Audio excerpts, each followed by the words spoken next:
My fiancée asked for a break to explore her ex 3 months before our wedding.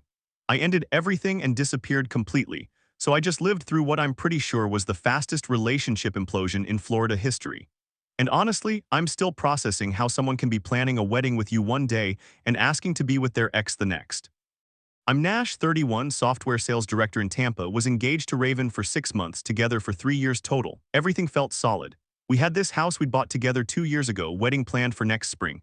The whole future mapped out. She's a graphic designer, funny as hell. And up until 2 weeks ago, I thought I'd hit the relationship jackpot. We met at this networking event downtown. She was there promoting her freelance design work. I was there because my company was sponsoring it. She had this energy that just drew people in, confident, creative, always had something interesting to say. We started talking about her latest project, some rebranding work for a local restaurant, and I found myself genuinely interested in the creative process. Our first few dates were incredible. She'd show me these design concepts she was working on, explain the psychology behind color choices and typography. I'd never thought about how much strategy goes into making something look effortless. Meanwhile, I was telling her about my work in software sales, the challenge of building relationships with clients, understanding what they actually need versus what they think they need. We just clicked. She laughed at my terrible jokes. I appreciated her artistic perspective on everything. She'd drag me to gallery openings and I'd take her to baseball games. It felt balanced, like we were both bringing something unique to the relationship. The house we bought together was this perfect little place in South Tampa, 3 bedrooms, nice yard, walking distance to some great restaurants. We spent months picking out furniture together, arguing over paint colors in the most pleasant way possible. She wanted this bold accent wall in the living room. I was worried it would be too much. We compromised on something that ended up looking amazing. I remember the day we got the keys, sitting on the floor of our empty living room, drinking champagne from coffee mugs because we hadn't unpacked the wine glasses yet. "This is ours," she said. And the way she looked at me when she said it made me certain I wanted to spend my life with her. The engagement happened about 18 months after we moved in together. I'd been planning it for months, trying to figure out the perfect moment. She was always talking about this little park near downtown where she'd go to sketch when she needed inspiration. One Sunday morning, I suggested we take a walk there. She was sitting on this bench, pointing out architectural details on the buildings across the street, explaining how the different periods of construction created this interesting visual timeline.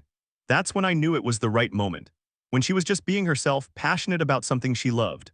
When I got down on one knee, her first reaction was to laugh. Not in a mean way, but like she couldn't believe it was actually happening. "Are you serious right now?" she asked. Then she saw the ring and her whole expression changed. "Yes," she said before I could even finish asking. "Yes, absolutely yes." We spent the next few months planning this wedding for April. She was in her element, coordinating with vendors, designing invitations, creating this whole aesthetic vision. I was mostly just trying to stay out of her way and pay for whatever she needed. Watching her work was incredible. She had this ability to see how all these little details would come together into something beautiful. But then last Saturday happened. I'm making breakfast, feeling pretty good about life, when Raven sits down at our kitchen table with this serious expression I'd never seen before. "I need to talk to you about something," she says. "I've been thinking about us, about getting married, and I think we should take a break." I figured she was having cold feet about the wedding planning stress. That shit's overwhelming, especially when you're trying to coordinate 50 different vendors and family members. "Okay, what kind of break are we talking about?" Well, Brock reached out to me. Brock, her ex from college. The personal trainer who she always said was too immature, but somehow kept liking all her Instagram posts for the past 3 years. He's been thinking about me, and honestly, I've been thinking about him too. I think before we get married, I should explore these feelings. To be sure, I'm sitting there with my coffee trying to process what I'm hearing. My brain kept trying to find some other interpretation. Some way this conversation wasn't going where it seemed to be going. "You want to take a break from our engagement to sleep with your ex-boyfriend. It's not just about sex, Nash. It's about being completely sure before we make this commitment. Wouldn't you rather I figure this out now than wonder about it later, than have me always wondering what if throughout our marriage?" The thing is, I could see she'd already decided this wasn't a discussion. It was her telling me her plan and expecting me to go along with it. She'd probably been thinking about this for weeks, maybe months. How long of a break are we talking about? Maybe a month, 2 at most, just to see if there's still something there or if it's just nostalgia. I owe it to both of us to be completely certain. And what am I supposed to do during this exploration period? Wait for me, think about us too. Maybe take some time to really consider what marriage means to you. It'll be healthy for both of us to have some space before we commit to forever. Wait for her, like I'm some backup option she can return to after testing out the competition. Like our 3 years together, our house, our engagement, our wedding planning. Like none of that mattered enough to make her sure. That's when something clicked for me. I'd been in a relationship before where I was the safety net. The reliable option someone kept around while they figured out what they really wanted. I swore I'd never do that again. The moment someone asks you to wait while they figure out if they want you, they've already answered the question. No, I said, no what, no breaks. We're either committed to getting married or we're not. If you want to explore other people, then we're done. Her face went white. Nash, that's not fair. I'm trying to be honest with you about my feelings instead of just wondering forever or worse cheating on you. And I'm being honest about mine. I won't be anyone's backup plan. She started crying, saying I was being unreasonable, that she loved me but needed to be sure, that Brock had reached out and it brought up all these old feelings she thought were resolved, that it was better to deal with this now than let it poison our marriage later. But here's what I'd learned from experience. When someone tells you they need to check if the grass is greener elsewhere, they've already checked out of your relationship. The moment she entertained Brock's contact instead of shutting it down immediately, she'd made her choice. I took off my ring and put it on the table. The engagement is over. You can't be serious, dead serious. Call Brock. Tell him he won whatever game he was playing. She kept crying, kept trying to explain that this wasn't what she wanted, that she just needed to be completely sure. But I was done listening to explanations for why our 3 years together wasn't enough to make her certain about me.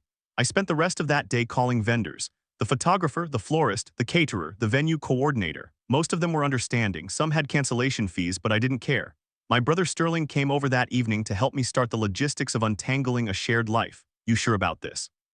He asked while we were boxing up some of my clothes. She asked me to wait while she sleeps with another guy.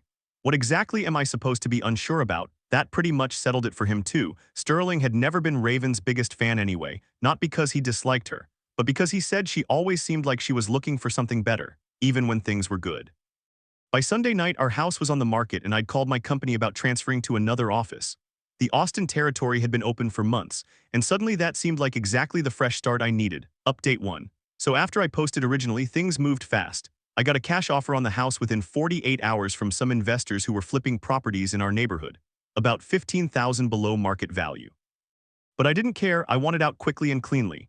Raven was staying at her friend Madison's place during all this, still thinking I was just being dramatic and would calm down once I processed what she was asking for. Madison had been texting me trying to play mediator. She really loves you, she kept saying. She's just scared of making the wrong choice.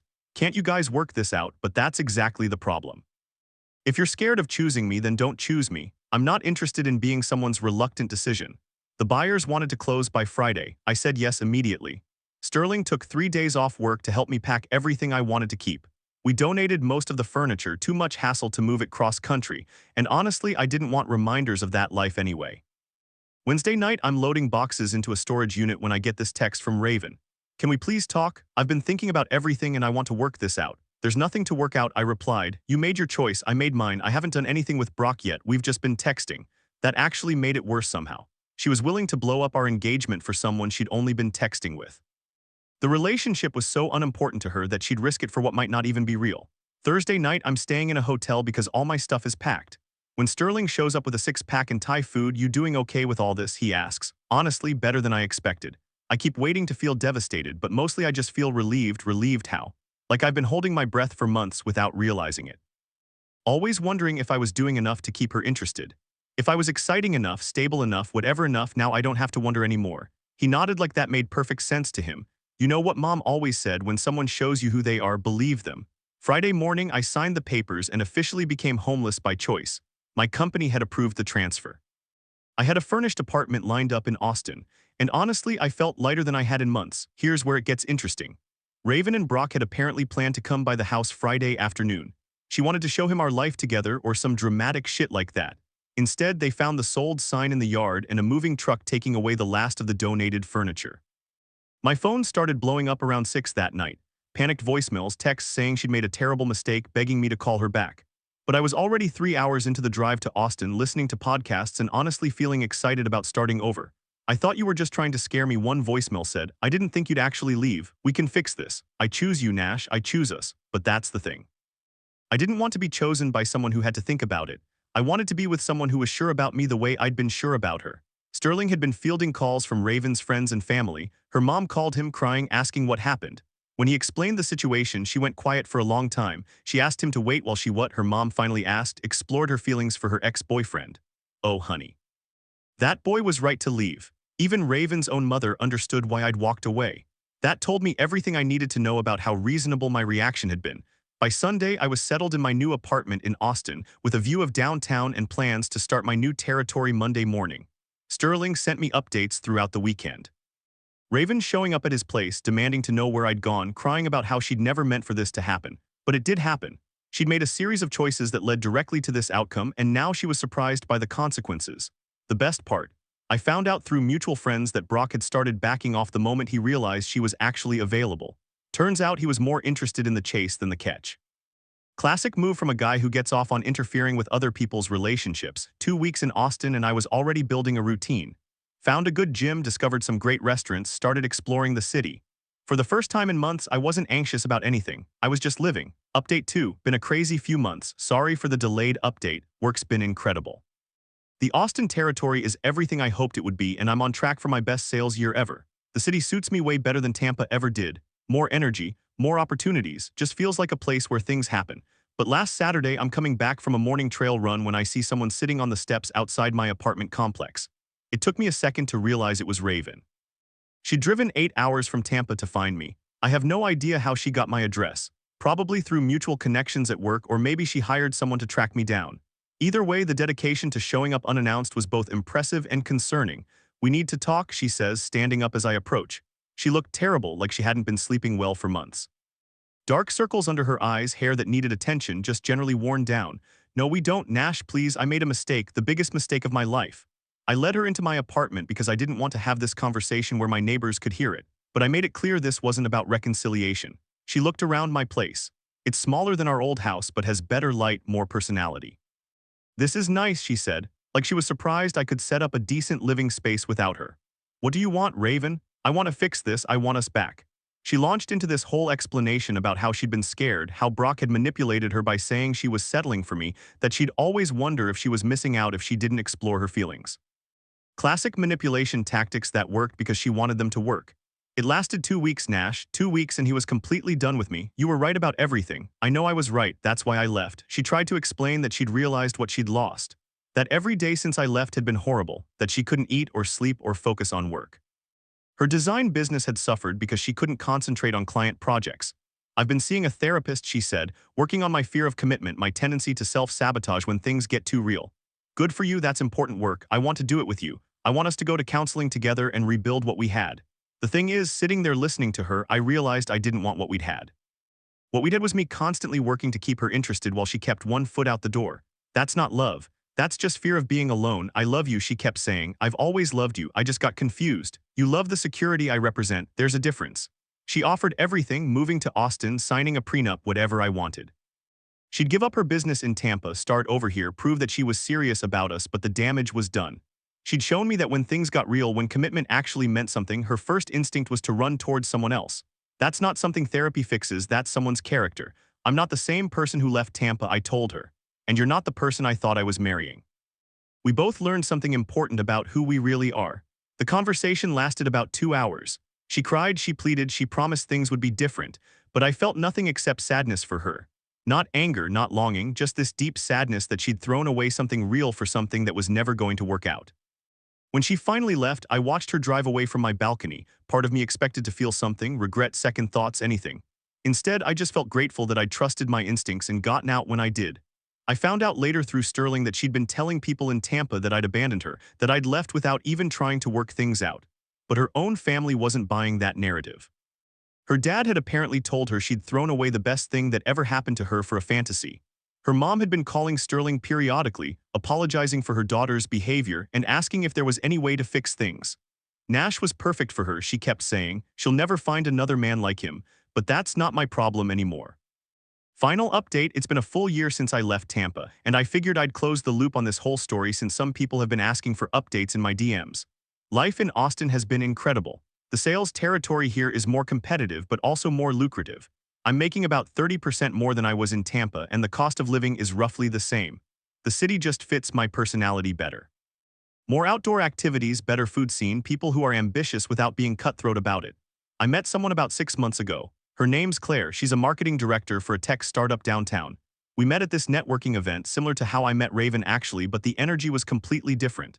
Where Raven always seemed like she was performing, Qley is just authentically herself in every situation. She makes decisions and sticks with them. She doesn't need to explore her options because she's confident in her choices. When I told her about the Raven situation, her response was simple. Thank God she did you that favor. The difference is night and day. Being with someone who actually wants to be with you without hesitation or conditions changes everything about how you experience relationships. I'm not constantly wondering if I'm doing enough to keep her interested because she chose me deliberately and continues choosing me every day.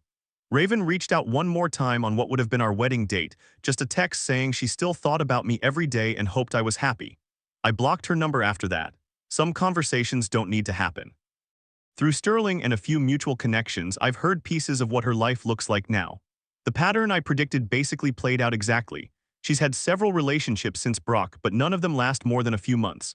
Word gets around in Tampa's social circles, and when guys hear she left her fiancé for her ex, they see red flags. Her design business struggled for a while after I left. Losing focus on client work during the whole drama cost her a few big accounts. She ended up having to take a part-time job at an agency to make ends meet while rebuilding her freelance portfolio. Her family relationships are still strained. Her parents were planning to contribute significantly to our wedding and were pretty upset about losing that money. More importantly, they'd grown attached to me over the 3 years we were together, and having to explain to their friends why their daughter called off her engagement was embarrassing for them. Her dad had apparently been looking forward to having a son-in-law who was stable and successful. She had the perfect setup, he told Sterling during one of their occasional conversations. House, good man, future planned out. And she threw it away for what? Some guy from her past who didn't even want her. Professionally, the story followed her around Tampa's relatively small professional community. She lost a few clients when word spread about what happened. People in relationship-based businesses don't love working with someone whose personal life involves that level of poor judgment. But the most telling part is her dating life. She's been trying to find something serious for over a year now, but she's developed this reputation as someone who doesn't know what she wants. The guys she dates hear about the engagement story and decide they don't want to invest in someone who might suddenly decide to explore her feelings with an ex.